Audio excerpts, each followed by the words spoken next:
bien, plutôt bien. Je vous sors d'une réunion importante de la primature. C'est de dire que vous êtes à toutes les réunions importantes de ce pays. Qu'est-ce qui explique cette omniprésence de Patrick Mouyaya? Je ne pense pas que ce soit une omniprésence liée à ma personne. C'est les responsabilités que le président de la République et les premiers ministres ont voulu me confier qui font que je suis sollicité à gauche, à droite. Je sors effectivement d'une réunion de sécurité à la primature parce que vous savez que la situation de Goma est suivie de très près par le président de la République et le Premier ministre. Et donc nous avions une réunion avec les services, ça veut dire le ministre de l'Intérieur, de la Défense, des Affaires étrangères, le chef de l'armée, de la police et de l'ANR pour essayer de faire l'évaluation de la situation et de voir quelles mesures peuvent être prises pour restaurer le calme et la sérénité. On dit de vous les chouchous de Fachi, le président de la République, une proximité qui fait à la fois des jaloux, mais également beaucoup d'admiration. Vous le sentez comme ça, vous? Je ne saurais pas le dire. Tout ce que je sais, c'est que le président de la République m'a commis à une tâche qui n'est pas facile, celle de porter la parole du gouvernement, et nous essayons au mieux que nous pouvons de l'accompagner pour tout ce qu'il a comme vision et tous les efforts qu'il fait pour restaurer la grandeur de ce pays. Installez-vous. Merci beaucoup. Monsieur le ministre, vous êtes l'un des meilleurs, pour ne pas dire bon ministre de ce gouvernement, Samadou Kondé, parce que nous avons scruté un tout petit peu le terrain en termes d'audience, en termes d'acceptabilité, c'est comme ça qu'on dit dans le métier. Vous passez pour être celui qui est consensuellement félicité. Pourquoi? Bon, écoutez, je ne saurais peut-être pas me juger par rapport au travail que nous faisons, mais tout ce que je sais, c'est que depuis le premier jour où nous avons eu le privilège d'être choisis parmi des millions de Congolais pour conduire ces portefeuilles que j'occupe, nous essayons d'apporter une touche de jeunesse, une touche de modernité. Et quotidiennement, nous nous rendons compte qu'il y a beaucoup de temps que la parole publique n'avait pas été entendue telle qu'elle devrait être entendue. La chance que nous avons, c'est que nous avons le président de la République qui est très sensible sur les questions. C'est un homme qui s'est forgé aussi dans le respect justement de toutes ces contradictions, ce qui fait que nous avons des discussions qui sont assez nourries, qui nous permettent aujourd'hui d'apporter ces touches que les gens n'ont jamais vues avant, d'avoir un gouvernement dans tout son ensemble qui se soumet à un exercice de redevabilité pour rendre compte d'où nous avons trouvé le pays, qu'est-ce que nous faisons et qu'est-ce que nous ferons demain. Évidemment, il n'y a pas que des points forts, il y a beaucoup de défis à relever, notamment avec les médias, parce que je considère aujourd'hui que nous devons avoir des médias qui sont prêts pour accompagner la marche de ce pays vers sa grandeur. Et dans ce que je vois, nous avons encore trop de travail à faire et j'espère que cette émission nous permettra de recentrer sur des sujets essentiels, de redonner le prestige qu'il faut donner à la parole politique. Parce que lorsque vous avez des responsabilités, vous représentez une communauté, vous avez le lead d'un département comme le mien, ou que sais-je encore, on a toujours le devoir d'avoir un discours vrai, sincère, pour mieux orienter le peuple. Patrick Mouyaya, très attendu dans cette émission parce que l'actualité est très chaude en ce moment. Vous êtes le ministre, on vous a qualifié de 3.0. C'est vous qui avez créé ce qu'on appelait la redevabilité avec les ministres qui viennent s'expliquer, avec ces briefings. Vous êtes le ministre qui donne peut-être à ces postes, notamment de la communication, ce qu'on appelle le nouveau narratif. D'abord, il faut mettre les choses dans et je vais rajouter l'autre point, c'est que vous êtes le ministre qui n'est pas très sensible à des critiques qui sont très acerbes en ce moment. C'est-à-dire que vous ne défiez pas la critique, vous l'affrontez. Bon, écoutez, M. Jean-Marie Kassamba, lorsque vous êtes ministre de la communication, lorsque vous êtes ministre tout simplement ou député, vous représentez un peu l'État. Et pendant très longtemps dans ce pays, l'État n'a pas trouvé des solutions. Bon, on ne va pas rentrer dans le débat où on n'a pas construit l'État collectivement. Et donc, lorsque vous occupez des responsabilités publiques, la première attitude, c'est une attitude d'humilité. La deuxième attitude, moi je suis le ministre de la parole, mais je suis aussi le ministre de l'écoute, parce que nous pensons que lorsque vous êtes attentif à écouter ce que le peuple veut, non seulement que vous aidez les peuples à se défouler ou à exprimer ce qu'ils ressentent, mais aussi vous permettez vous-même de vous enrichir. Alors, vous aviez parlé de redevabilité de briefing. Il faut rendre, je pense, le prix à ceux qui nous conduisent, parce que je ne pense pas que s'il n'y avait pas une volonté claire dans les chefs du président de la République ou du Premier ministre d'avoir cette possibilité de faire intervenir le ministre régulièrement dans cet exercice de redevabilité, nous n'en serions pas là où nous sommes. C'est parce qu'ils sont convaincus. Est-ce que vos collègues ont facilement accepté cet exercice? Je crois que c'est parmi les faits le plus important de ce gouvernement autour du Premier ministre Samalou Condé.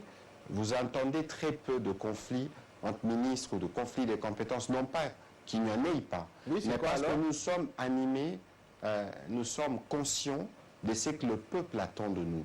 Et sur la question de la redevabilité, tous ceux qui aspirent à des responsabilités publiques doivent savoir que la redevabilité, c'est l'esprit ou c'est la main droite. Donc, à tout moment, vous devez toujours vous souvenir que ce que vous faites, vous avez reçu mandat. Et vous devez constamment rendre compte. Et c'est ce que nous essayons de faire. Ce n'est pas encore assez par rapport à ce que nous voulons. Nous en ferons davantage, parce que je remarque de plus en plus, et d'ailleurs, c'est une remarque que je vois depuis des bonnes décennies, le débat politique, il est vide.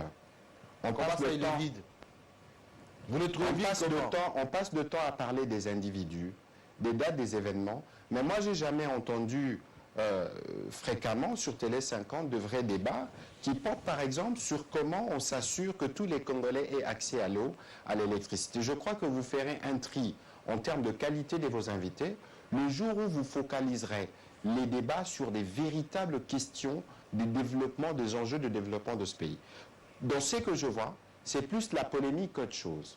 On discute la cravate de tel, on discute tel a fait ceci, on parle de non, et je ne suis pas sûr que les débats sur... En tout cas, moi je précise c'est le type de débat dont les Congolais ont besoin. Monsieur le ministre, je vous ai invité, c'est pour que vous nous parlez des faits, que vous nous expliquiez. C'est que aujourd'hui les Congo, nous avons compartimenté cette émission en 3 parties. Nous allons parler de la sécurité de notre pays, des relations avec les pays de la sous-région, avec la communauté internationale, parce que l'actualité c'est aujourd'hui ce qui s'est passé à Goma, à l'Est, à Béni, où il y a eu plus de presque 20 morts.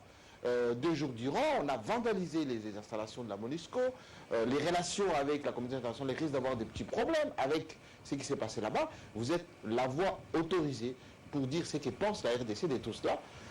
Et ensuite, nous allons parler chiffres. Concrètement, le gouvernement Samalou Condé, votre gouvernement, a fait quoi, où et comment? Et surtout, en quoi cela est bénéfique pour la population de notre pays? Et ensuite, on va parler de le processus électoral. Il y a comme une espèce de hantise de 2023 aujourd'hui. Est-ce que réellement, Kadima va préparer un processus électoral? Est-ce que votre gouvernement a déjà prévu de l'argent pour organiser ce processus? Nous allons y aller crescendo parce que les 100 questions que j'ai reçues pour vous, je les garde sous la main. Et je vous invite volontiers à regarder cet écran. Et on commence avec le premier sujet. La première thématique qui vous concerne, parce que vous sortez d'une réunion importante sur la sécurité, et voici ce que l'équipe de TF50 avec le peuple congolais constate dans le secteur de la sécurité. Ça brûle à Goma depuis ce lundi 24 juillet. Jamais la population n'avait autant été déterminée à en finir avec la mission des casques bleus en République démocratique du Congo. Pour elle, la MONUSCO en place depuis une bonne vingtaine d'années est juste incapable d'aider le pays à mettre un terme à ce cycle infernal d'insécurité et d'agression. Il y a encore quelques jours, le président du Sénat, Modeste Bahati Lukwebo, évoquait à haute voix cette idée, ce qui lui a valu d'ailleurs un semblant de responsabilité dans cette désescalade qu'il a tout de suite rejetée à travers les différents communicateurs de sa famille politique. Le gouvernement, de son côté, joue la carte de l'apaisement, sans dire clairement si la colère de la population est justifiée ou non, car sur terrain, la situation ne contredit pas tellement les revendications de la population. La voie de la violence est une voie qu'il faut bannir. Et tous ceux qui, d'une manière ou d'une autre, qui sont auteurs de ces discours, subiront la rigueur de la loi. Nous avons beaucoup insisté dessus.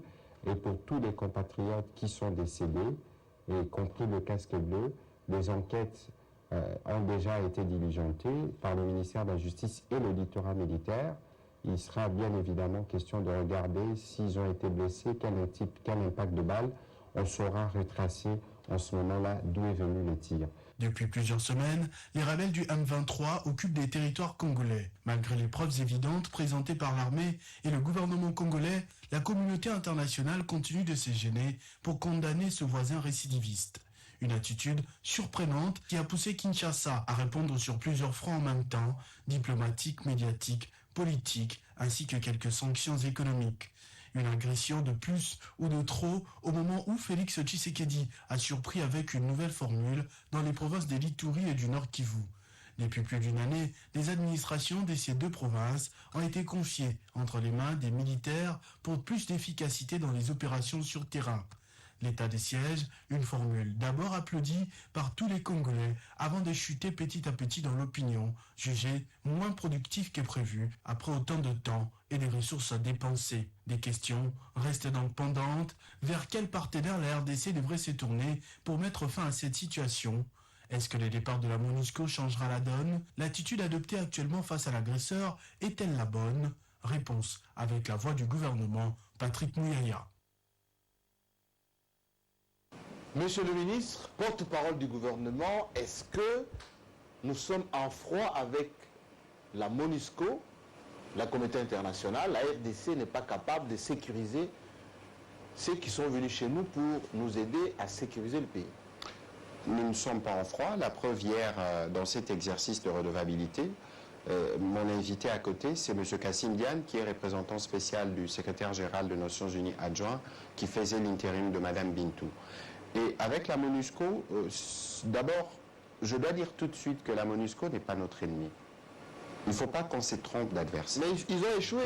Il ne faut pas qu'on se trompe d'adversaire. Ils ont échoué. 20 ans durant, ils ont échoué. J'en arrive. Il ne faut pas qu'on se trompe d'adversaire parce que ce qui s'est passé à Goma peut prêter les flancs à de la manipulation, peut nous distraire de l'objectif essentiel dans lequel nous sommes engagés depuis quelques jours maintenant, ou quelques semaines, autour du président de la République, à savoir le retrait du M23 et de ses alliés de Bunagana. L'adversaire, c'est celui-là, il est connu. Avec la MONUSCO, évidemment, jusqu'avant ces incidents, la relation que nous avions avec la MONUSCO était la meilleure de toutes les missions onusiennes qui La meilleure, dites-vous? La meilleure de toutes les missions onusiennes qui y a en Afrique. Mais ceux qui vous suivent à Béni, en ce moment, à Goma, ils ne vont pas vous comprendre. Laissez-moi faire un peu de pédagogie pour que nos populations puissent être bien attentifs à ce que nous allons dire. Oui.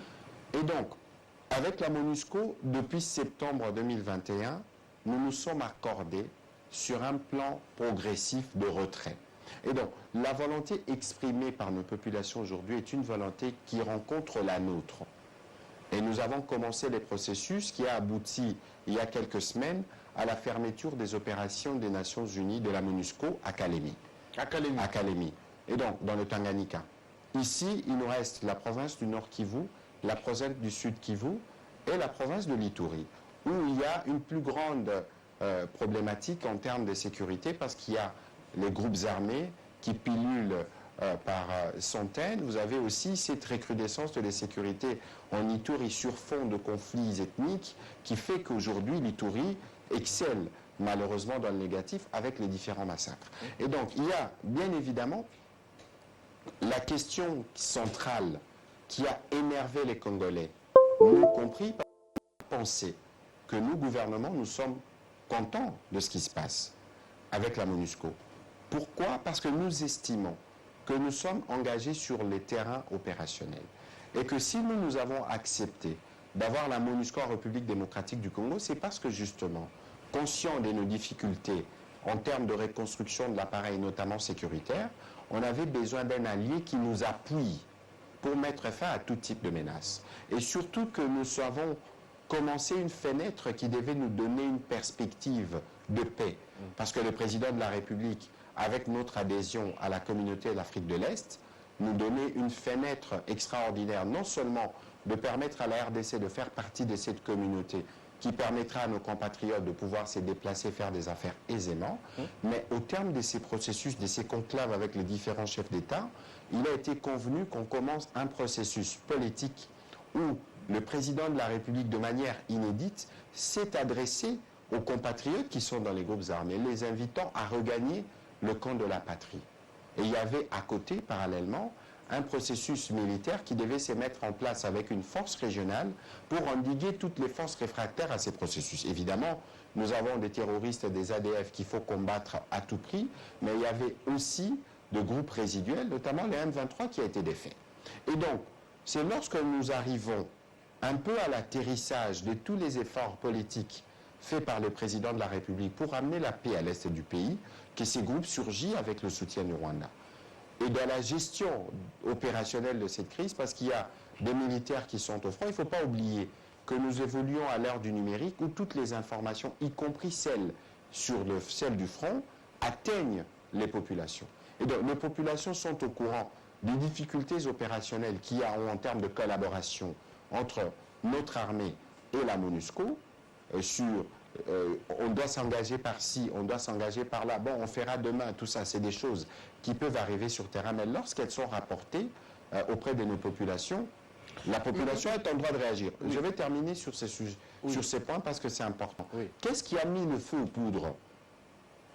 Il y a eu des déclarations émanant de la MONUSCO où ils vantaient, où ils reconnaissaient la puissance entre guillemets des feux du M23 avec qui sont plus armés, plus équipés. Parce qu'il ne faut pas oublier que Mme Bintou, dans son briefing devant le Conseil de sécurité le 29 juin, a dit de manière claire que la M23 s'est comportée de plus en plus comme une armée régulière. Oui.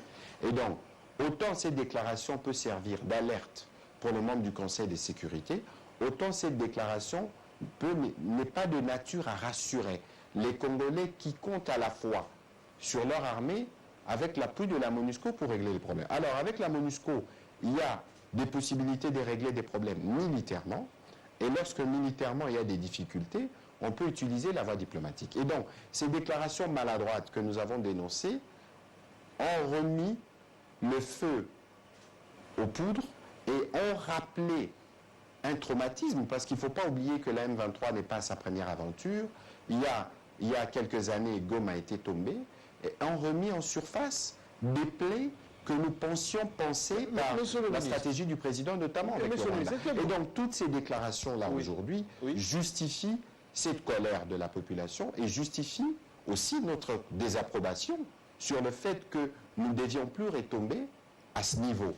Mais tout ça, nous-mêmes, on a été le premier à critiquer l'attitude de la MONUSCO en disant qu'il devait aller plus loin, en disant que c'est le Rwanda, parce que si on cite le Rwanda, il y a une pression diplomatique qui s'accroîtra et les choses pourront faire baisser la tension. On va parler du Rwanda. Et donc tout ça, ça fait qu'il y a eu ces sentiments de colère et ces réveils.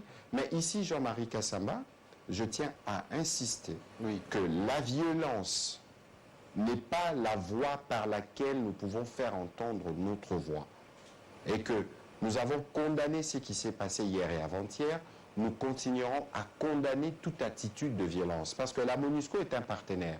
On peut ne pas nous entendre lundi, on peut nous entendre mardi, pour autant que nous sommes encore dans un accord qui nous lie. Il faut rappeler que la MONUSCO est ici à l'invitation du gouvernement. Oui, avec l'accord de siège, mais est-ce que vous comprenez la colère de nos compatriotes? Elle est compréhensible parce que nous-mêmes, nous sommes en colère. Merci beaucoup. Lorsque Mme Bintou dit que le Rwanda qui équipe la MONUSCO, l'équipe, ou plutôt M23, l'équipe avec des armes sophistiquées, plus élaborées, comme une arme régulière, mieux que nous, mieux que la MONUSCO elle-même. À quel sein va se vouer nos populations? C'est ce que je dis tout à l'heure. Je ne suis pas sûr que Mme Bintou a cité le Rwanda. A dit le M23. Tout le monde sait que c'est le Rwanda, monsieur le ministre. Bon, en langage diplomatique, apparemment, il y a encore des voies par lesquelles il faut passer pour en arriver à ça. Mais ici, je vous ai dit, autant le message de Mme Bintou devant le Conseil de sécurité peut paraître une alerte, mais notre opinion, elle est choquée. Tout à fait, elle est en droit d'être choquée de voir... Mais là, qu'est-ce qu'on fait? Qu'est-ce qu'on fait maintenant, monsieur le ministre? La population est vraiment galvanisée. On n'a suffi pas plus que ce soir, à Béni, que les gens ne sont pas contents. Que cette MONUSCO, depuis 20 ans qu'elle est chez nous, à chaque fois on nous attaque, les villes tombent, elle ne fait rien. Elle constate qu'il y a des morts, et même au niveau du Conseil de sécurité, elle nous empêche même de lever cet embargo pour qu'on puisse s'équiper et lutter contre ces... Alors, vous posez plusieurs questions en même temps. Je souhaite que nous soyons progressifs pour permettre à notre population d'être bien éclairée. D'abord, je dois rappeler ici que la responsabilité de la sécurité de compatriotes relève du gouvernement. D'accord. Et nous sommes arrivés dans un contexte où, je ne voudrais pas dire que nous avons hérité, parce qu'il ne faut pas sonner comme une plainte, mais nous sommes arrivés dans un contexte où il y a un passif qui est assez lourd, où nous avons une armée qui est engagée sur les terrains opérationnels depuis 20 ans. Et donc il y a un défi pour nous en termes de réforme des secteurs de sécurité, un défi pour lequel nous avons déjà la réponse. Parce que le président de la République devrait bientôt promulguer la loi sur la programmation militaire qui va nous permettre de faire la montée en puissance des forces armées. Mais évidemment, elle existe, il y a des propositions dont on en parle depuis près des 10 ans, mais ça n'a jamais été fait. Oui. Et le président de la République qui fait de la question de l'armée une question centrale de la stratégie, parce que vous ne pouvez pas être un pays comme la République démocratique du Congo, avec toutes ses ressources, avec tous ces kilomètres carrés à sécuriser et ne pas avoir une armée à sa dimension.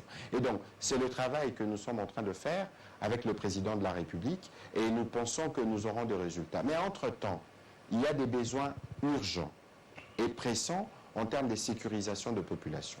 Et donc, la MONUSCO qui est là depuis 20 ans, on ne peut pas, ce serait malhonnête de dire que la MONUSCO n'a rien fait.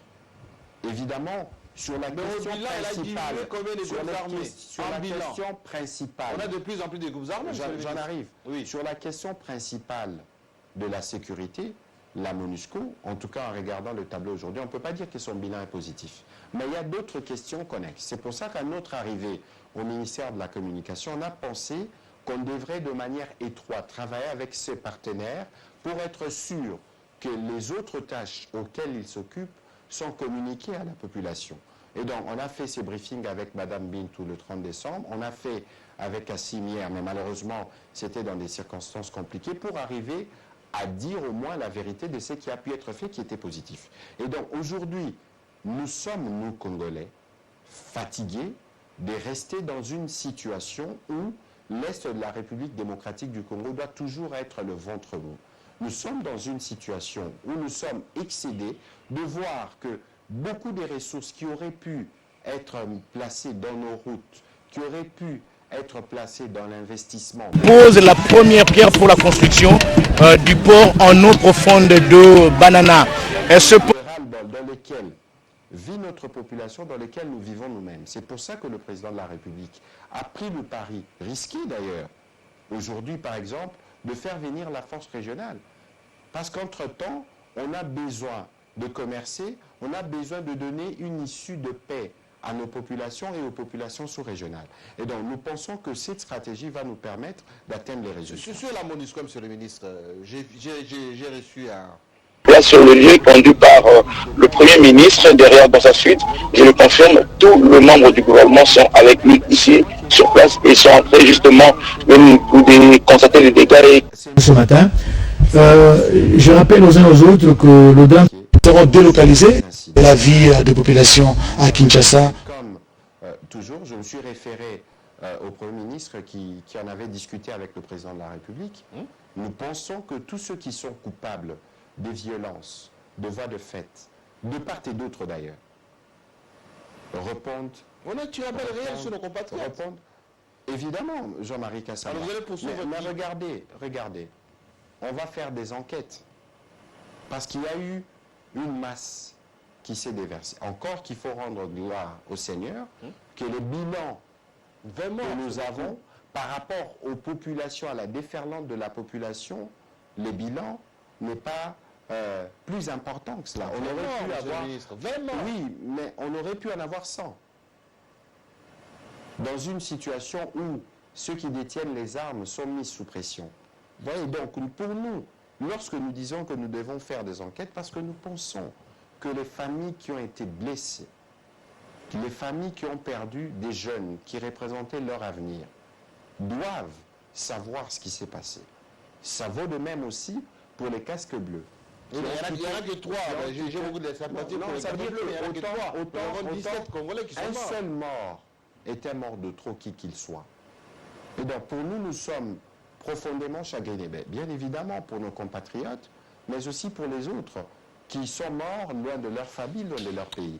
Ici, oui, nous voulons, et c'est l'un des points qui était au centre des discussions tout à l'heure, nous devons impérativement enquêter et faire la lumière et dégager les responsabilités sur ce qui s'est passé. Question beaucoup plus difficile, enfin, pour ceux que nous suivons en ce moment, c'est l'état de siège. Vous nous avez dit ici, dans cette émission il y a quelques temps, que le président a décidé d'installer l'état de siège à l'Est pour lutter contre ces groupes armés, pour à la fois l'administration militaire en finir une bonne fois pour toutes. Mais vos opposants disent aujourd'hui c'est un échec. Les élus locaux disent il faut aller évacuer tout ça parce qu'on doit revenir à la vie normale. Mais le ministre dit quoi? Vous voulez que je vous réponde franchement? L'état de siège. Je vais vous répondre comme de coutume. Ça fait 20 ans que cette situation perdure. Le président de la République, quand il est arrivé, avant de prendre cette décision, comme très souvent d'ailleurs, il a consulté les uns les autres. Et on a pensé que nous pouvions utiliser un mécanisme prévu dans la Constitution qui nous permette d'avoir l'attitude qu'il faut pour faire face aux menaces présentes. Je vous regarde, je me souviens de nos années au Tchède. Oui.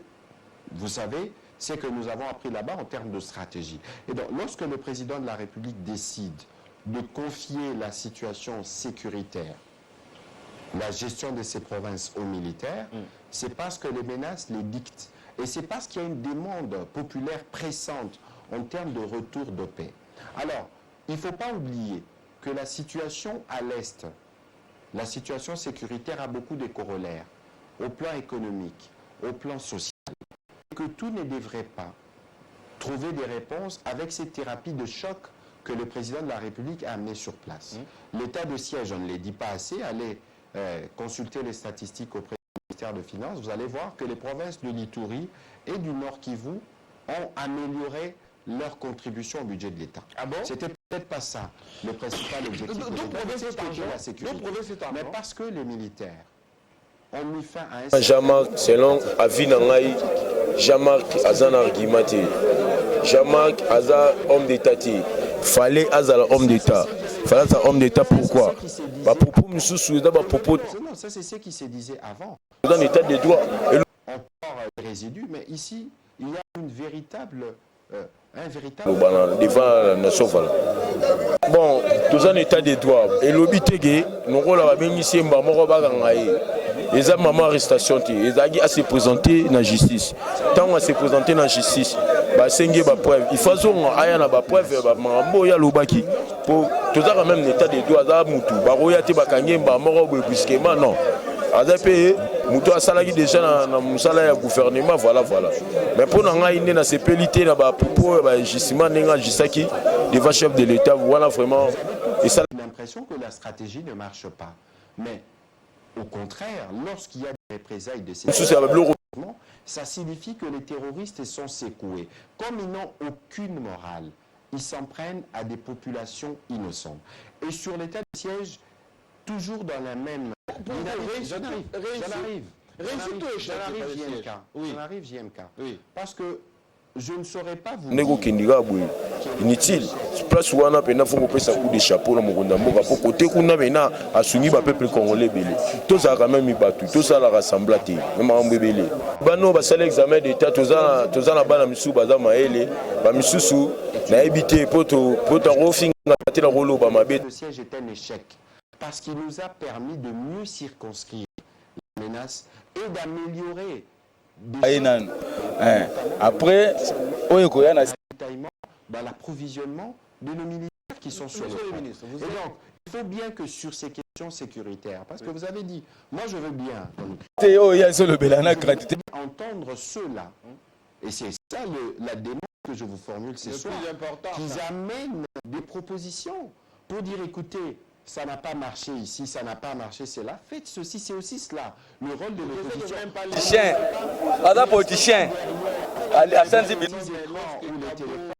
Et commencer à jeter l'opprobre sur une armée ou des militaires sacrifiés. C'est ça que tout le monde dit, enfin, opposants disent que vous avez échoué, vous ne voulez pas leur dire, mais vous cherchez des propositions. Mais laissez-moi poser cette question beaucoup plus directement.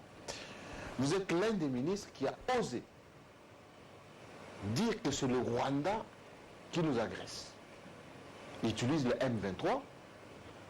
Et vous avez même lancé, plutôt proclamé des sanctions. Rwandais ne viennent plus chez nous. Certains contrats ont été gelés, pour ne pas dire supprimés. Et à un moment donné, on a même fermé nos 2 frontières. Question maintenant. Le Rwanda, notre ami ou notre ennemi aujourd'hui? On dit que les États n'ont pas d'amis, non que les intérêts. Le président de la République, lorsqu'il est arrivé, il a fait la promesse qu'il y aura, la paix doit revenir en République démocratique du Congo. Parce que Jean-Marie Kassamba, qu'on ne se trompe pas, le Congo n'est pas seulement grand sur la carte. Le Congo doit être grand, en réalité, sur tous les plans. Le président de la République a fait le choix historique, et risqué d'ailleurs, de renouer les contacts diplomatiques avec le Rwanda. Les gens ne se sont pas... bana bazui et ça va bien. Ata ba 50 secondes de libérer bana ba geni et ça va bien. Ça normal pour justice c'est indépendante aux état de droit. Donc justice c'est ça nengwana tango kei batandro yo rozonga mais suite justice yemo ndem mutayebi suite. Na sens wana vraiment ongana ko koloba. Pour ça te que ne jamais de nous dépendait de nous par le passé. Il ne faut pas oublier que fort malheureusement, il y a une tradition qui fait que on veut que l'Est de la République démocratique du Congo puisse rester une région instable parce que clairement, ça profite à l'économie des pays voisins. Et donc aujourd'hui, le président de la République avait fait ce choix pour qu'on regarde et qu'on scrute l'avenir ensemble. Mais lorsqu'il y a des faits... Prédilection pour une... Vu qu'il y a 2 militaires... On va travailler parce que naïbi que Tobo a qui corruption. Merci beaucoup, papa. Des prisonniers. L'idée, ce n'est pas de les tuer. L'idée, c'est de les rendre le moment il fallait qu'on les juge. Parce que lorsqu'une guerre se fait, il y a des règles d'engagement. Le président de la République, lorsqu'il a fait ce choix, très peu le savent, mais il y avait un compatriote qui avait été enlevé à Gisenyi. Parce qu'il y a beaucoup de Congolais, beaucoup à Kinshasa ne le savent peut-être pas, qui vivent à Gisenyi et qui travaillent à Goma. Et donc, lorsque vous avez un compatriote qui a été enlevé, et lorsque vous êtes, vous, disposé à faire la paix, qu'est-ce que vous faites? Et donc, le fait que le président de la République a relâché ces militaires rwandais qui ont été réclamés par leur gouvernement constitue plutôt la preuve devant témoin l'Angola que les militaires rwandais étaient bel et bien chez nous. Et ce que nous disons, c'est des choses qui sont vraies et vérifiées sur terrain. Zanzala. Vieux Zanzala. Nzalande Zolobisa vieux. Les éléments de preuve. Non, les éléments de preuve, nous les avons dès lors que le président angolais. Parce qu'il ne faut pas oublier que ces militaires ont été interrogés par les mécanismes de vérification. Ils ont avoué qu'ils étaient en opération. Cela a été acté. Même si diplomatiquement, cela n'a pas été clairement dit par beaucoup, à l'exception des Américains, mais ça veut dire que les choses sur le terrain progressent. Et au début de cette confrontation, moi j'avais dit que nous sommes sur le front médiatique, diplomatique, militaire et judiciaire. Parce que nos 2 enfants qui ont été tués par des bombes rwandaises de 6 ou 7 ans ont des familles. Pour leurs âmes, ceux qui sont responsables doivent en répondre. Aujourd'hui, au moment où nous parlons, nous avons des centaines de milliers de compatriotes qui sont déplacés. Nous avons besoin qu'ils reviennent et qu'ils retrouvent la paix. Vous avez vu que sur le front diplomatique, les lignes ont bougé. Vous avez vu aussi que sur le front médiatique que nous tenons, les lignes ont bougé parce que le président Kagame s'est senti dans l'obligation de 2 fois en une semaine de venir s'expliquer. Mais bien évidemment, qui s'excuse s'accuse. Et donc aujourd'hui, pour nous, il est établi que les M23 disposent du soutien du Rwanda et nous utilisons les mécanismes diplomatiques qui vont nous permettre, de gagner, parce que toutes ces opérations, Jean-Marie Kassamba, se font sur le territoire congolais. C'est des Congolais qui meurent. Et je vous ai dit tout à l'heure que toute mort, pour nous, est une mort injustifiée. Permettez, monsieur le ministre, vous êtes très suivi en ce moment. Et cette émission, nous l'avons annoncé. Effectivement, les gens nous suivent un peu de partout, de Paris, de Goma, du Brésil au Gabon. Je vous les pose sur ces chapitres de la sécurité. 3 questions. Monsieur Jérôme Kwenda de Paris dit, Monsieur le ministre, nous vous suivons avec beaucoup d'attention, comment expliquer que vous faites confiance à l'Ouganda alors que les ADF viennent de là? Deuxième question toujours de M. Kankwenda, comment la MONUSCO peut-elle faire entrer ses armes ou ses équipements par l'Ouganda? M. Laurent Kazadi qui est à Goma. Monsieur le ministre, dites-nous clairement les accords signés avec, entre la RDC et l'Ouganda. Qu'est-ce que vous avez signé avec les Ougandais? M. Marcel Kabonga, Libreville au Gabon. Pourquoi ne pas faire comme l'Angola qui a chassé l'armée des Nations Unies chez elle et aujourd'hui l'Angola est calme? Alors, je veux prendre par le bas, s'il y a une question qui m'échappe du fait de ma vieillesse, vous allez me rappeler. Alors, écoutez, 40 ans, il n'y a pas longtemps. J'ai dit tout à l'heure que nous sommes déjà engagés dans un processus de retrait avec la MONUSCO. Même s'il faut divorcer, il y a moyen de divorcer de manière civilisée. À l'amiable. S'il faut prendre cet exemple-là. Oui. Mais aujourd'hui, nous avançons sur ces plans. Il y a un plan conjoint de retrait sur lequel nous travaillons. Nous pensons que ce plan va aboutir. Alors, sur la question pourquoi les Nations Unies font passer les armes par l'Ouganda. Par l'Ouganda, je ne suis pas... Alors que les ADF viennent de là. Je ne suis pas au courant. Je ne suis pas au courant, mais nous sommes, nous, il y a un accord. Mais si on a vu les il y a un accord de siège. des Nations Unies qui a fait par l'Ouganda. Il y a un accord de siège Oui. avec les Nations Unies qui représente tous les pays du monde, qui fait que ils sont en droit d'amener les armes ici. C'est un accord qui existe de manière claire. Alors, vous dites, il y avait une question sur les ADF. Oui. Les ADF, c'est un mouvement terroriste d'origine ougandaise. Ils sèment la mort plus chez nous qu'ils ne le font en Ouganda. Même si en novembre dernier, il y a eu un attentat là-bas. Et donc, comme mouvement terroriste, le terrorisme partout, c'est combat en groupe. Que ce soit Boko Haram, que ce soit Al-Qaïda, et d'ailleurs il existe sous la conduite du gouvernement américain une coalition mondiale de lutte contre Daesh.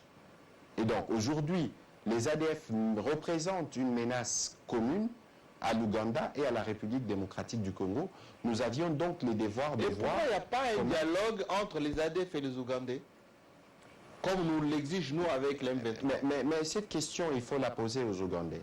De toute évidence, pour nous, tous ceux qui tuent nos populations doivent en répondre. On les combat. Et c'est pour ça que nous sommes engagés dans un processus. Parce qu'avec les pays limitrophes, la question de la sécurité est une question que nous devons aborder de manière sereine. Pour être sûr que notre pays ou les leurs ne sert pas de base arrière. Et à quelque chose, malheur est bon. Parce que cette situation que nous connaissons va nous permettre, une bonne fois pour toutes, parce qu'elle va se terminer, bientôt, j'espère, avec tout ce que le président de plan comme stratégie. Ils vont quitter nous Bunagana. permettre. Il faut que, évidemment, il faut que ces M23, oui. Non, Jean-Marie Kassamba. On est capable de chasser de Bunagana. Il faut savoir que la guerre, comme je l'ai dit tout à l'heure, se joue sur plusieurs plans. Nous étions à Luanda sous les auspices du président Lourenço. J'étais là, oui. Et il a été convenu d'un cessez-le-feu. Le cessez-le-feu s'applique à toutes les parties.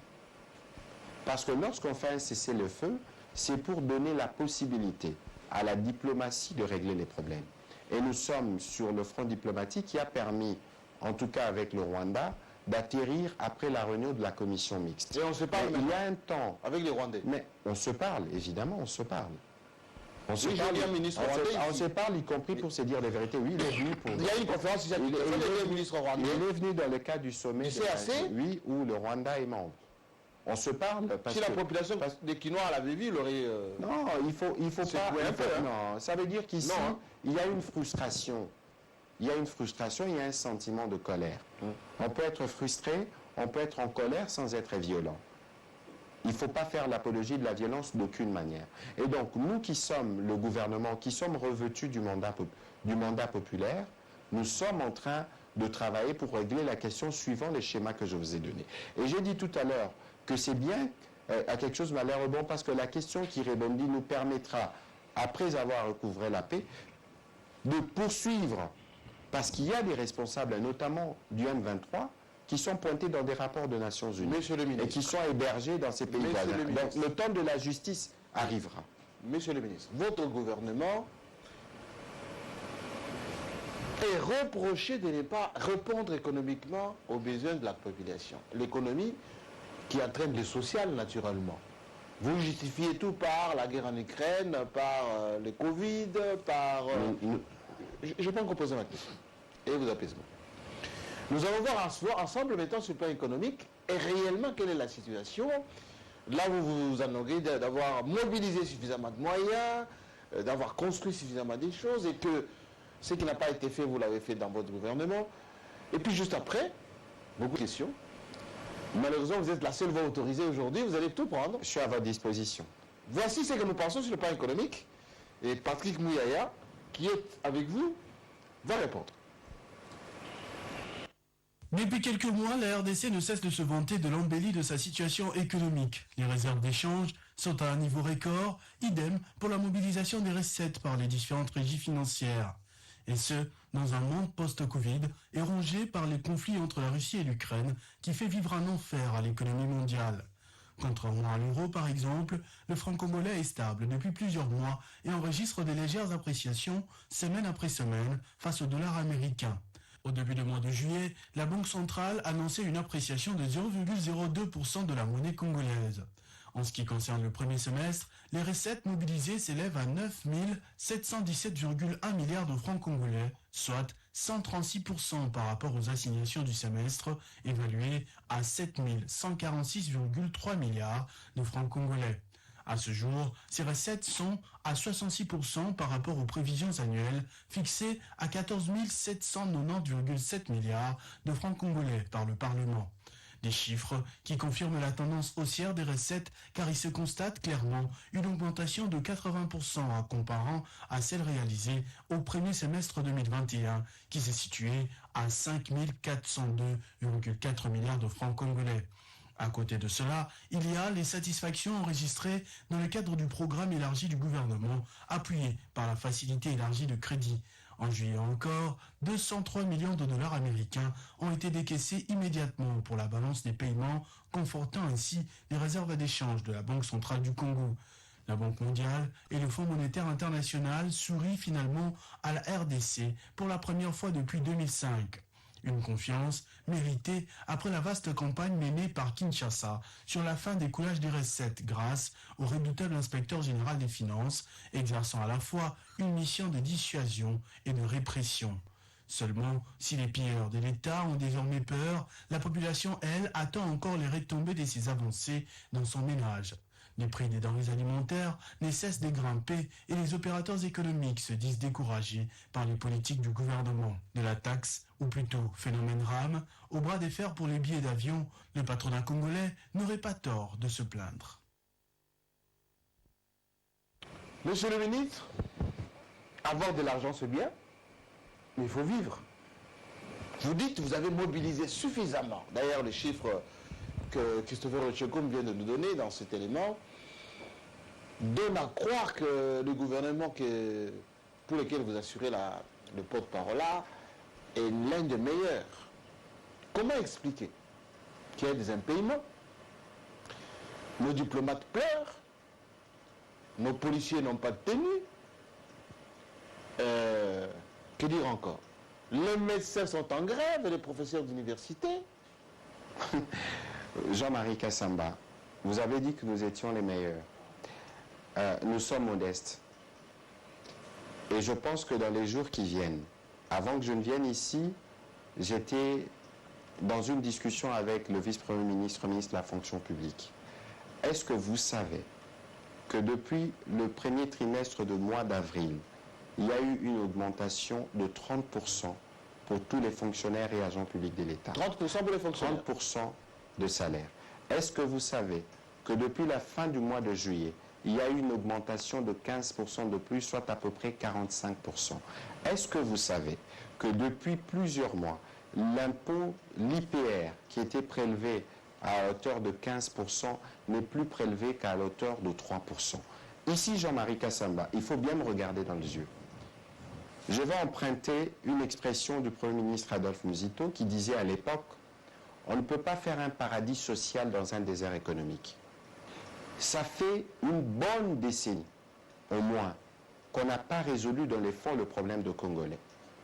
Nous, aujourd'hui, et c'est cela l'exercice qu'il faut qu'on fasse avec vous, il faut que les Congolais nous jugent à partir de notre point de départ.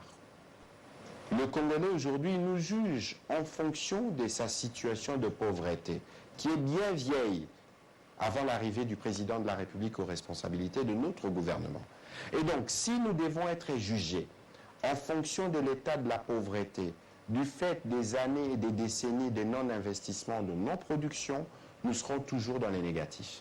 Mais si on doit nous juger par rapport à nos objectifs circonscrits au terme du mandat de 5 ans du président de la République, je n'ai pas envie de vous dire que nous sommes excellents. Sur les questions, j'en arrive parce que j'ai entendu ça et là. Oui, oui, Kabila l'a dit, Franck Diongo l'a dit. Non, écoutez Jean-Marie Kassamba. Vous n'aimez pas les individus, non, s'il vous plaît. Il faut, lorsque vous êtes guidé par la vengeance, vous perdez toute objectivité. Donc, lorsque vous pensez que c'est dans la calomnie, dans les insultes, que dans les médisances, que vous serez une alternative pour le Congolais, vous vous trompez. Et d'ailleurs, Jean-Marie Kassamba, j'espère que vivement, vous les médias, vous allez vous organiser pour faire le tri des hommes qui auront accès à vos plateaux. Parce que les Congolais ont besoin d'entendre un discours qui va leur permettre de voir qu'ils ont des hommes politiques responsables et capables de régler les problèmes qui se posent à eux. C'était une parenthèse. Et donc, aujourd'hui, Jean-Marie Kassamba, tous nos chiffres sont certifiés FMI Banque mondiale. Ah oui? Je vous épargne d'ailleurs l'indice, peut-être que Nicolas Kazadi l'expliquera mieux, l'indice d'appréciation du pays, l'indice de cotation du pays, Moody's, a été amélioré. Tout ça au MCC, les indicateurs montrent que nous sommes dans les positifs. Alors, peut-être que ceux qui racontent leur vie, entre guillemets, ne savent pas comment fonctionnent les FMI quand ils arrivent. Ils viennent 3 fois ou 4 fois par an. Ils font des revues trimestrielles. Qu'est-ce que j'entends par revue trimestrielle? Jean-Marie Kassamba, les experts arrivent. Ils disent quoi? La Banque mondiale, du fond, je vous explique.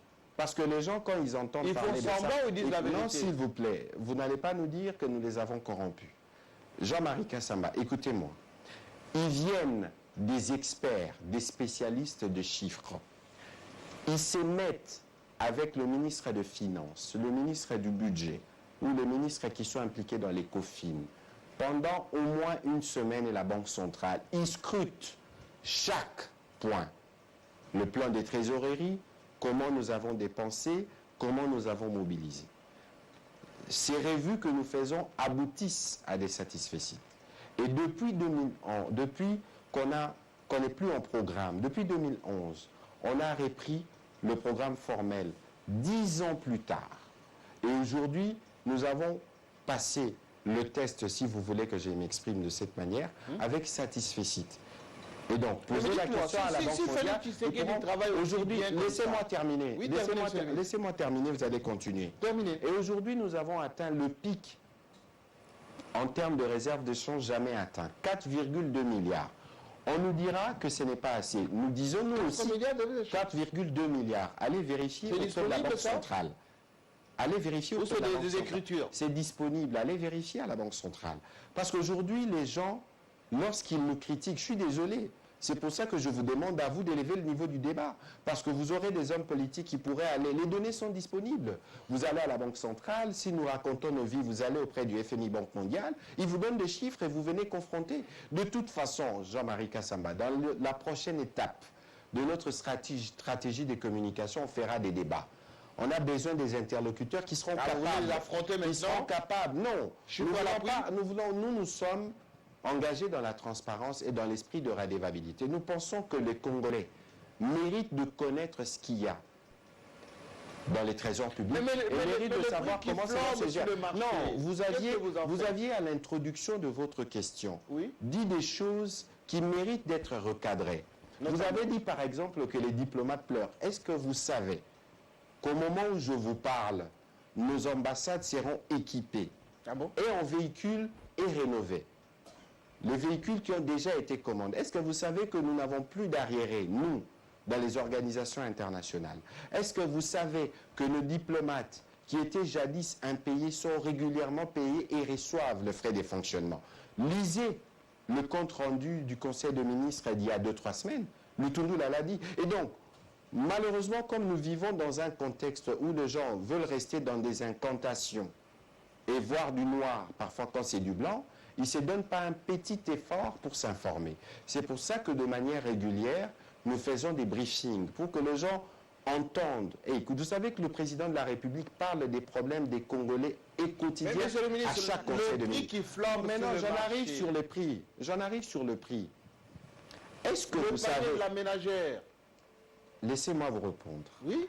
Est-ce que vous savez que les litres du carburant que vous consommez, Jean-Marie Kassamba, l'État paye 40% pour vous? Est-ce que vous le savez? Plus? Non, non, non. Les pétroliers disent... Non. L'État ne répond plus à ses obligations. Non, s'il vous plaît, laissez-moi terminer ma réponse. Oui. Il y a des contentieux avec des opérateurs parce qu'on est des partenaires. Il y a des contentieux d'ailleurs qu'on a trouvés. Mais aujourd'hui, avec les pétroliers, les conversations continuent et ils sont payés, la contrepartie leur est versée. Et donc, je disais que, est-ce que vous savez que votre carburant, les carburants que chaque Congolais consomme dans les taxis, l'État prend une bonne partie de la charge. C'est le carburant qui est le déterminant des prix des autres denrées, oui, le plus souvent. Oui. Est-ce que vous avez vu ce qui s'est passé au Sri Lanka? Je vous épargne parce que n'oubliez pas, n'oubliez pas que tout ce qui s'est fait ici, oui, ben, il y a eu des pays où pendant des jours, des avions n'ont pas volé, des véhicules n'ont pas circulé. Oui. Et donc nous résistons plutôt bien. Nous, on a résistons. Oui, on a failli, mais on n'est pas passé. On a vu le ministre Boudim, voilà, en Angola. On a failli, mais on n'est pas passé. Ça veut dire qu'il y a un gouvernement qui travaille. Il y a un gouvernement qui s'assure que les problèmes les plus urgents du pays sont résolus. Et donc, aujourd'hui, vous ne vous rendez pas compte des conséquences de la guerre en Ukraine. Donc, on ne prend pas de précautions comme d'autres pays. Non, quelles précautions il faut prendre lorsque vous êtes aujourd'hui, au 154e jour de la guerre, vous êtes tenu de survivre parce qu'on a développé une forme de dépendance en termes d'approvisionnement. Lorsque mon collègue Didier Boudim vous parle aujourd'hui d'appel d'offres pour nos blocs pétroliers gaziers, j'entends des ONG dire vous pouvez pas, vous pouvez pas, vous pouvez pas. Mais Jean-Marie, l'environnement. Écoutez, c'est pas les ONG qui doivent nous apprendre à protéger notre propre environnement. Première chose, aujourd'hui, Jean-Marie Kassamba, nous, comme gouvernement, nous devons faire face à un impératif de sécurité. Aujourd'hui, c'est cette grosse hypocrisie que nous fustigeons. Parce que lorsqu'on parle de groupes armés et tout ce dont on parle, ça se passe dans un patrimoine protégé de l'humanité qui s'appelle Virunga. Je vois des gens, des amis des ONG s'émouvoir, plus que lorsqu'il s'agit du sort des gorilles que des humains. Je suis désolé, ce cynisme n'a plus lieu d'être aujourd'hui. Et donc, nous pensons, c'est pas que nous étions endormis. Nous pensons aujourd'hui que si nous avons suffisamment de moyens, assurer la montée en puissance de notre armée, régler les problèmes d'insécurité, nous protégerons mieux les climats, nous protégerons mieux nos espèces rares, qui, lorsque ça tire, vont dans les pays voisins font des profits. Vous comprenez pourquoi c'est peut-être l'une des raisons de la guerre. Et donc, aujourd'hui, nous sommes dans un contexte où ceux qui sont nos partenaires, qui veulent, parce que même si les gens veulent raconter des choses, nous restons les pays solutions pour les enjeux du moment. Alors, si nous sommes pays solutions et que le monde estime que nous, on ne devait pas profiter de nos énergies fossiles, mais le monde n'a qu'à nous donner la contrepartie qu'il faut pour avoir la sécurité qu'il faut, pour avoir les routes qu'il faut pour nos populations, mais pour régler ces problèmes. Monsieur le ministre, on a participé à beaucoup de COP. C'est plutôt les Gabon, Congo-Brazzaville et les autres qui prennent ces crédits carbone, cet argent pour préserver l'environnement, que la RDC, on n'a pas une politique environnementale. Non, écoutez, non, ça c'est ce que vous dites. C'est parce que vous n'avez pas... On nous le reproche très souvent. Je suis désolé. Votre collègue Eve Bazaïba nous a amené combien? Laissez-moi... À toutes les conférences auxquelles elle a participé. Laissez-moi, s'il vous plaît, Jean-Marie Kassamba, vous répondre. Oui. Parce qu'il ne faut pas penser que c'est l'argent que nous aurons en termes de compensation qui va nous permettre de faire notre développement. Mais on ne transforme rien. J'en arrive, Jean-Marie Kassamba. Oui. C'est parce que... Je suis désolé, peut-être qu'on vous invitera régulièrement. J'ai un briefing normalement cette semaine avec Mme Bazaïba et M. Bidimbou. Nous avons une stratégie environnementale qui s'appelle CDN. Lorsque nous allons à ces COP, nous sommes candidats, nous allons d'ailleurs organiser l'après-COP 27, nous avons une contribution nationale où nous avons, nous, République démocratique du Congo, identifié ce que nous devons faire pour protéger les climats. Et donc aujourd'hui, qu'on ne nous fasse pas une mauvaise campagne lorsque nous pensons que nous devons profiter de nos ressources pour régler les problèmes de nos populations, que le monde ne règle pas pour nous. Et par ailleurs, nous ne pouvons compter d'abord que sur nous-mêmes et sur nos propres... Dernière question, M. le ministre, sur le volet économique. Est-ce que l'embellie là que vous nous dites là, tout le monde vous suit, hein, tout le monde a dit, voilà, Mouyaya, meilleur défenseur de Sama Lukonde communiquant par là, mais est-ce que... Il n'y a aucune défense ici, nous disons la vérité. Il y a cette contradiction entre les impayements, notamment dans la fonction publique. De quel impayement vous parlez? Mais les députés provinciaux ne sont pas payés. Non, Jean-Marie Kassamba, s'il vous plaît. Députés Ne provinciaux. mélangeons pas les choses, s'il vous plaît. S'il vous plaît. Il ne faut pas confondre des contentieux qui sont accumulés depuis avant nous et ce que nous faisons. Vous savez, il y a 25 000 fonctionnaires. Vous êtes l'État, assumez-vous. Il y a 25 000 fonctionnaires Oui. qui ont été, pour cette seule année 2021, mécanisés et payés. Et ils ont été payés avec 4 mois de rappel. Je sors d'une réunion avec le ministre de la fonction publique, les VPM Yaou, posez-lui la question, il vous dira. Il n'y a aucune situation de paiement qui ne soit pas prise en charge. Alors, n'allez pas suivre les discours des uns et des autres, parce que sur les fonctionnements des assemblées provinciales, le président de la République en a parlé dans une de ses communications, et qu'aujourd'hui, s'il y a peut-être un arriéré, d'ailleurs dans certaines provinces on paye 1 mois pour 2, parce qu'il y avait des arriérés, on envoie pour 2 mois. Et donc aujourd'hui, tout ce qui est contentieux, lié aux revenus des uns et des autres est payé. Et s'il y a des difficultés, allez voir Nicolas Kazadi, ou Leboji Sangara, ils vous donneront les chiffres. Et donc Jean-Marie Kassamba, c'est peu, oui, ce qui est payé à nos fonctionnaires, c'est peut-être pas proportionnel aux besoins qui sont les leurs au regard de la taille de nos familles, mais par rapport à notre contexte, il faut savoir apprécier l'effort qui est fait. Monsieur le ministre, s'il y a un chapitre sur lequel on vous attend ce soir, c'est la politique. Que vous le violez, vous allez nous répondre quand même. Tout le monde s'est vertueux de dire que 2023, le président Tshisekedi va respecter le rendez-vous. Ce n'est pas ce que dit Franck Diongo, ce n'est pas ce que dit le PPRD, ce n'est pas ce que dit Loubaya, ce n'est pas ce que dit Kabonde, etc. Question, avant que vous puissiez nous expliquer un peu ce que vous pensez et surtout ce qui est, on voit ce que nous avons préparé ici, sur le plan politique, et vous allez vous rendre compte que les doutes persistent, les doutes sont là. Et les gens continuent à penser que les assurances de Mouyaya durant tout ce temps et du gouvernement de Sama Lukonde ne rassurent pas les uns les autres. Volet politique. Dès le lendemain de la prestation de serment de Félix Tshisekedi, la classe politique congolaise avait déjà lancé le débat sur les prochaines élections. L'ancien président de la CENI et son bureau ont été d'ailleurs parmi les premiers invités du nouveau président de la République quelques jours après. Les uns attendent les élections comme un moment de vengeance pour rattraper ce qu'ils ont perdu ou ce qui leur a échappé de près. D'autres, déçus à mi-parcours, espèrent un nouveau départ en 2023. D'autres encore veulent pour cette fois une majorité parfaite et non une obligation de coalition pour gouverner. Dans un climat aussi tendu, la sélection n'a donc pas été facile pour les hommes orchestres, que ce soit à la Commission électorale nationale indépendante ou encore à la Cour constitutionnelle, organe censé confirmer les scrutins. Malgré les contestations de quelques partis, cette page semble désormais tournée. À présent, les questions sont ailleurs. Le scrutin pourrait-il se tenir à temps convenu, c'est-à-dire en 2023? C'est le souhait déclaré du président de la République, du bureau de la CENI, même si la situation sur terrain fait voir le contraire avec les différentes crises que le mandat de Félix Tshisekedi a eu à traverser. Les politiciens, eux, ne perdent pas de temps, les alliances se font et défont. Ainsi, plusieurs se sont déjà déclarés candidats, en commençant par les chefs de l'État lui-même. Arrivé deuxième et ayant revendiqué la victoire, Martin Fayulu aussi a été déclaré candidat président de la République et s'est séparé de son partenaire Adolphe Muzito, lui aussi candidat. D'autres encore, même si on sait qu'ils n'accompagneront pas Félix Tshisekedi, continuent de faire planer le doute sur leur tête d'affiche comme le camp Kabila ou sur le moment de se prononcer comme Katumbi. Kamere, sorti de prison, ne s'est pas encore clairement prononcé comme un autre leader de sa région, Bahati Lukwebo, qui a été le tout premier à soutenir la candidate du président sortant. À côté de Matata Ponyo, Jean-Marc Kabund et les autres, les matchs, peu importe quand il aura lieu, ne semblent pas gagner d'avance. En tout cas, Patrick Mouyaya, le monde et surtout les Congolais vous écoutent maintenant sur les assurances que vous pouvez donner aujourd'hui. Beaucoup de candidats présidents, ça bouge à l'Union sacrée. Je ne vais pas vous poser de la question qui est parti, qui n'est pas parti, parce que ça bouge énormément en ce moment.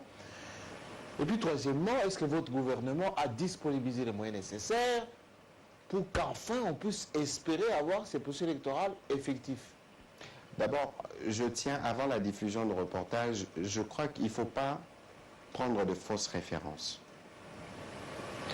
Parce qu'un processus électoral est un processus qui met à l'évidence plusieurs acteurs, plusieurs institutions.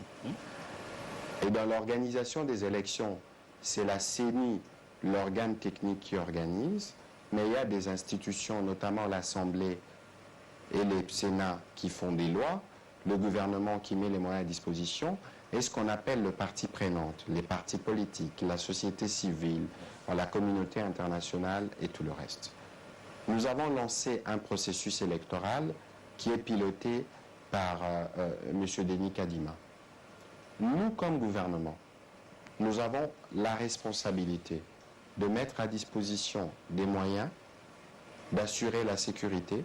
On travaille aujourd'hui dans la commission, nous avons travaillé sur la cartographie électorale et je souhaiterais, Jean-Marie Kassamba, que vous puissiez lire la feuille de route de la CENI. Parce que beaucoup qui parlent du processus électoral sont encore nostalgiques d'un passé.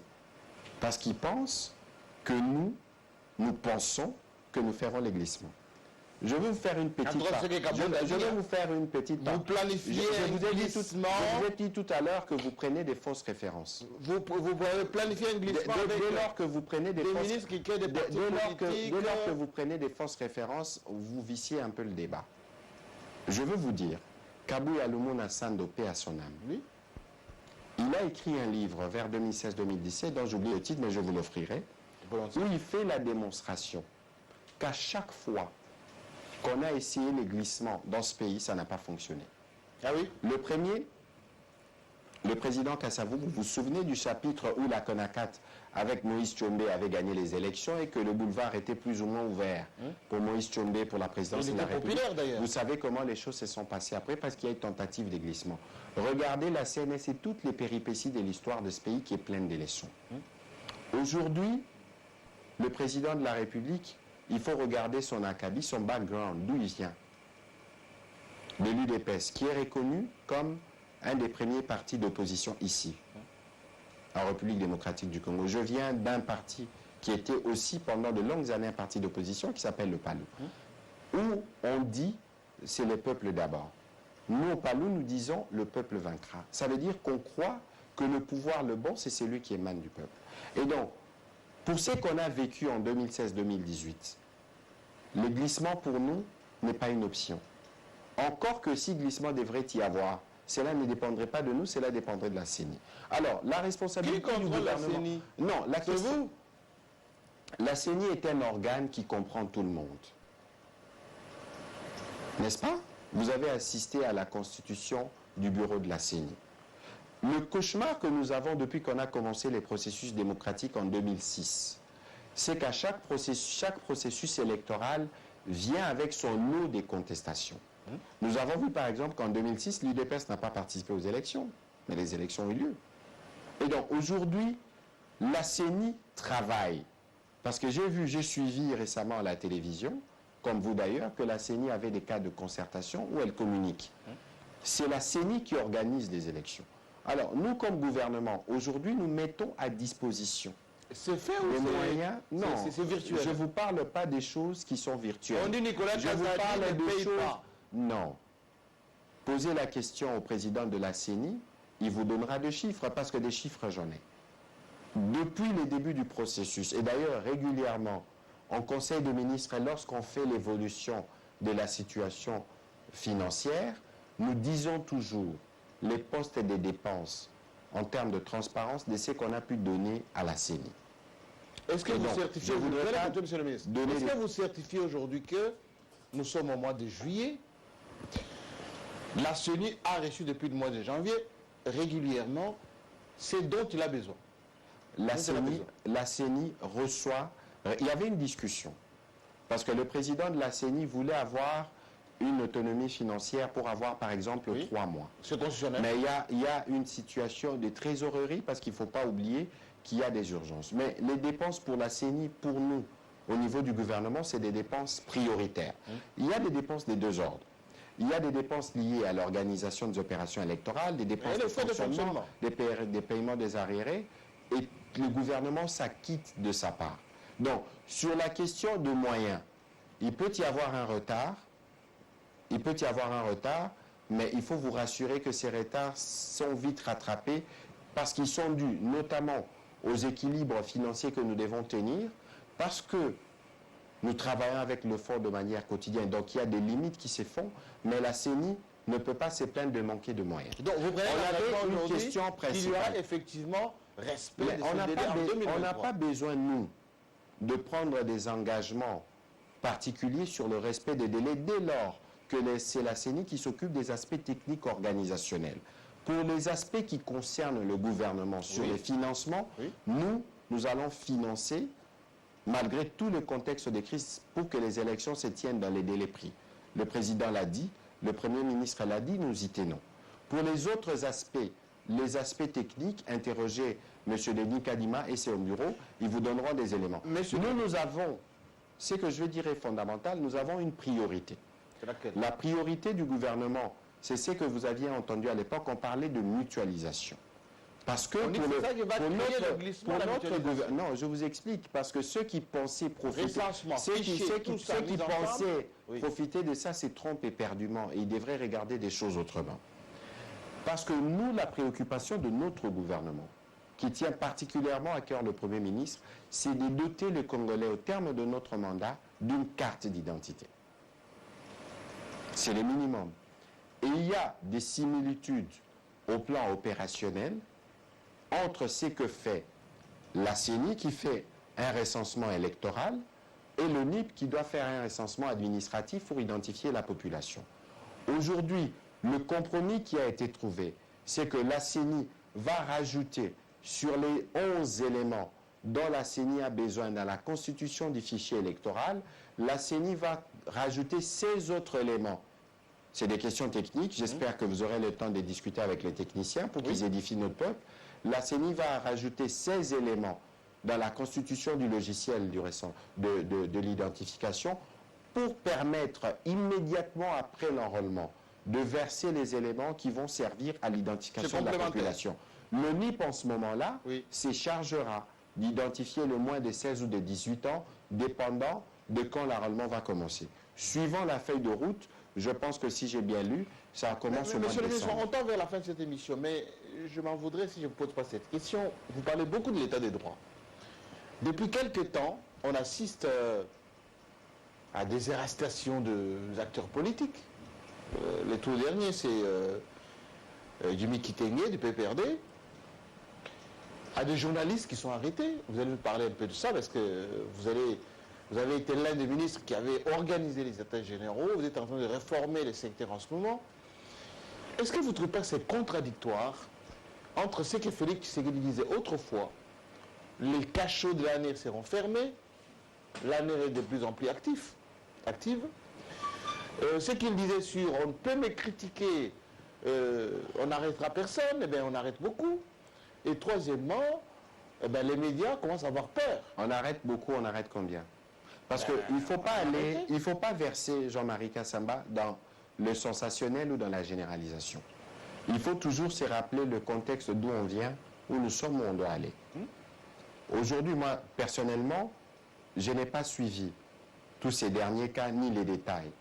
Parce qu'il ne faut pas vous dire que si interpellation s'est faite, c'est une interpellation qui s'est faite sur base d'un vide. Parce que moi, je suis parmi ceux qui veillent au bon exercice de la liberté d'expression ici. Vous avez vu récemment que d'ailleurs, beaucoup étaient surpris de voir que la dernière sortie de l'honorable Kabound avait été diffusée sur la RTNC. Oui, mais alors, la RTNC qui a toujours été perçue,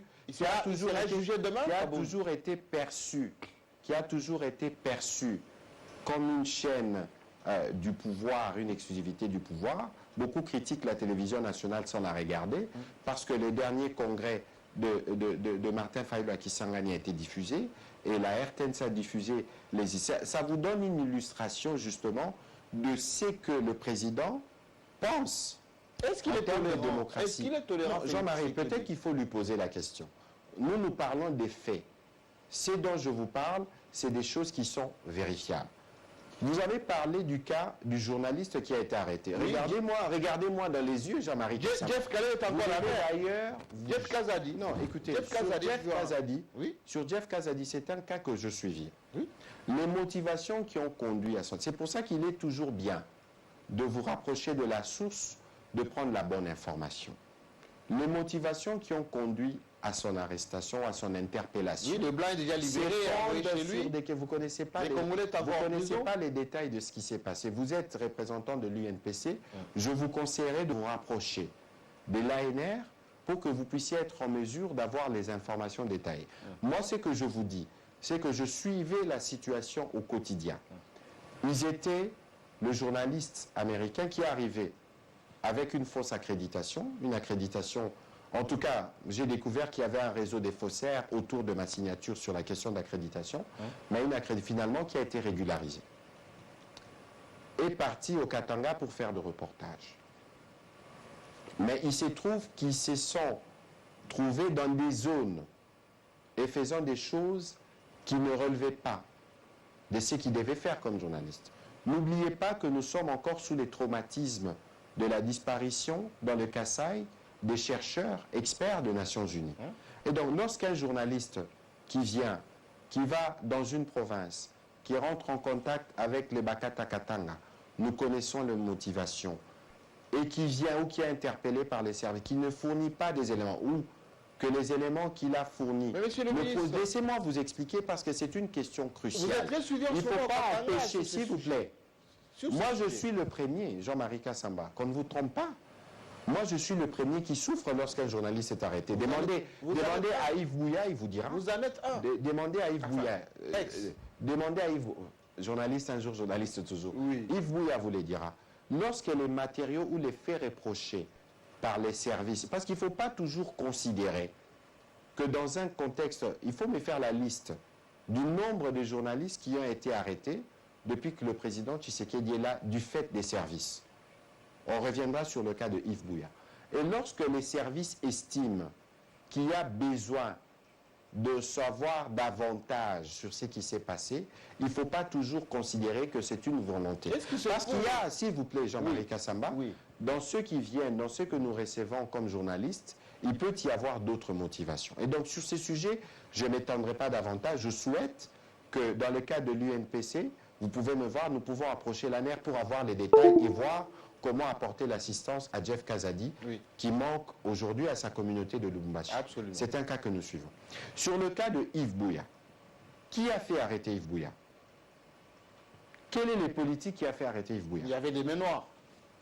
Ça, c'est un procès d'intention. Il y a des politiciens. Mais citez des noms, lesquels? Parce que, non, s'il vous plaît, parce que, vous voyez, aujourd'hui, il faut faire attention. Parce que si l'UNPC à laquelle vous appartenez comme structure, comme corporation, était apte à juger les dérapages de journalistes, nous n'en serions pas là où nous sommes aujourd'hui.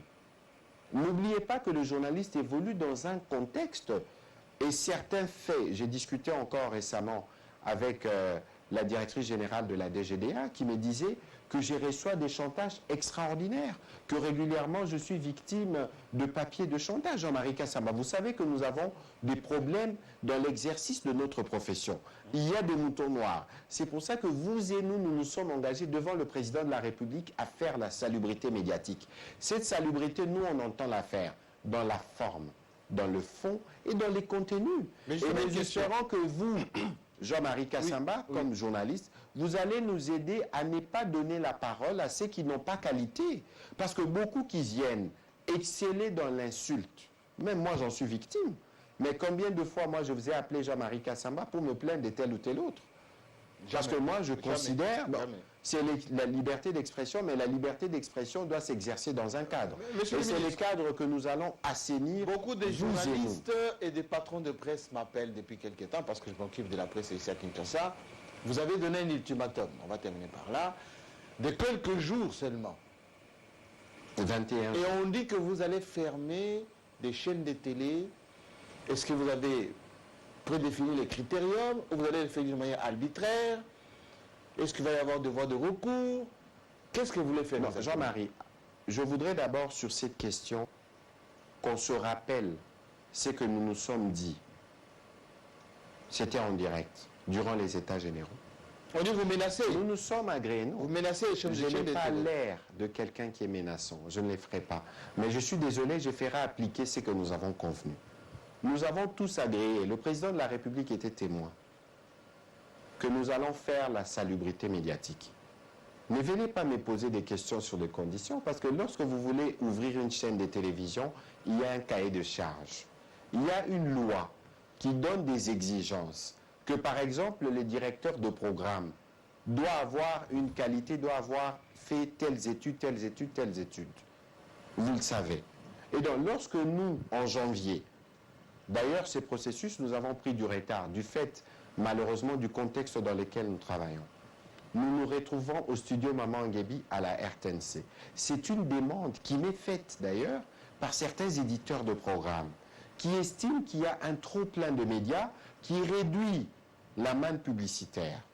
Mais moi, ministre des tutelles, avec l'engagement pris pendant les États généraux par le gouvernement, nous voulons appuyer le média pour le rôle social que vous faites. Est-ce qu'il y aura la Laissez-moi terminer. Oui. Nous voulons vous subventionner. Si nous voulons subventionner les médias, le premier exercice que nous devons faire, c'est d'être en mesure d'identifier les médias. On identifie les médias et on est en mesure de nous dire quelle est la situation de tel média vis-à-vis de la loi. C'est un travail qui a été fait par une commission d'experts. Et c'est un travail que, objectivement, je suis un homme juste. Et donc, je ne serai jamais dans l'arbitraire. Ceux qui me connaissent le savent. Et donc, aujourd'hui, nous sommes engagés dans un processus, d'abord de régularisation. Parce que nous avons donné un ultimatum de 21 jours. Qui court déjà. Oui, qui court. Les gens, tous qui sont éditeurs de programmes, doivent être connus. Ça nous donnera l'avantage de vous permettre à vous, qui êtes peut-être en situation irrégulière, de les régulariser vis-à-vis de l'État et qui vous rendra éligible au fonds que nous allons vous donner dans le cadre de la subvention pour les services sociaux que vous rendez au pays. Ceci doit être bien compris. Et donc, tous ceux qui, durant ces 21 jours, viendront nous dire, voilà, moi je suis en ordre, j'ai mon avis favorable, j'ai mon récépissé, j'ai payé tel, voici le cahier de charge de ma chaîne, voici la vocation de ma chaîne. Parce qu'il y a des gens qui se disent confessionnels, communautaires, mais qui font autre chose. Lorsque vous l'amenez, c'est la première étape, nous disons, ok, très bien. Mais maintenant, Jean-Marie Kassamba, est-ce que vous pouvez être éditeur de programme sans avoir ne fût-ce qu'un studio qui vous permette de produire vos émissions?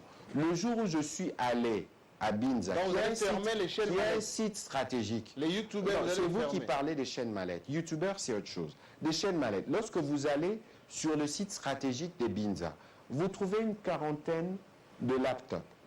Et vous avez quelqu'un qui vient à 7 heures, qui met un flash et qui disparaît. Et qui laisse tourner, qui reste à 19 heures. Jean-Marie Kassamba, nous allons vérifier les capacités de chaîne à la fois au plan administratif, à la fois au plan technique, à la fois au plan du contenu. Nous allons appliquer ce qui doit être la loi. Ceux qui pourront se conformer, se conformeront. On donnera des délais de grâce, évidemment, pour ceux qui auront la volonté de se conformer. Et ceux qui ne seront pas en mesure de remplir tous ces critères, nous allons tirer les conséquences. Merci beaucoup, monsieur le ministre. Mettez-vous debout, l'émission est terminée. Vos 100 questions ne sont pas épuisées. Oui, mais on sent que vous avez beaucoup préparé cette émission, mais une question de confiance. On parle beaucoup de remaniement ministériel depuis quelques temps. Je ne lis pas dans les mares de café, mais beaucoup disent que vu le volume de travail que vous déployez, vous serez parmi ceux qui vont être reconduits naturellement. Mais dites-moi, monsieur le ministre, C'est quoi le secret d'être un bon Premier ministre comme Sama Lukonde? De ne pas beaucoup parler ou de laisser partir Mouyaya? Non, je vais vous donner d'abord une indication, Jean-Marie Kassamba. Mes collaborateurs les savent, que nous sommes au service du public, au service de la République. Et qu'au service de la République, le principe, c'est que vous n'êtes pas indispensable. Nous remplissons une mission parce qu'il a plu au président de la République et au Premier ministre de nous confier cette responsabilité.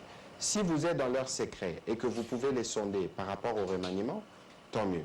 Pour ce qui nous concerne, nous nous préoccupons du quotidien parce que chaque jour, nous devons prendre des décisions et nous assurer que nous faisons avancer notre secteur. Pour ce qui concerne le Premier ministre, il ne parle pas assez. Non, écoutez, mais on ne le voit pas est-ce que les Congolais n'ont pas déjà été Pourquoi assez... Mouyaya est plus accessible que le Premier ministre? Non, écoutez, mais c'est tout à fait normal. Le Premier ministre de la République démocratique du Congo, 100 millions de personnes, c'est 1200, 1500 courriers jour. Le Premier ministre fait parler les résultats. Parce que lorsque nous parlons, moi je suis dans mon rôle comme porte-parole. Donc c'est tout à fait normal que je sois entendu, que je sois vu.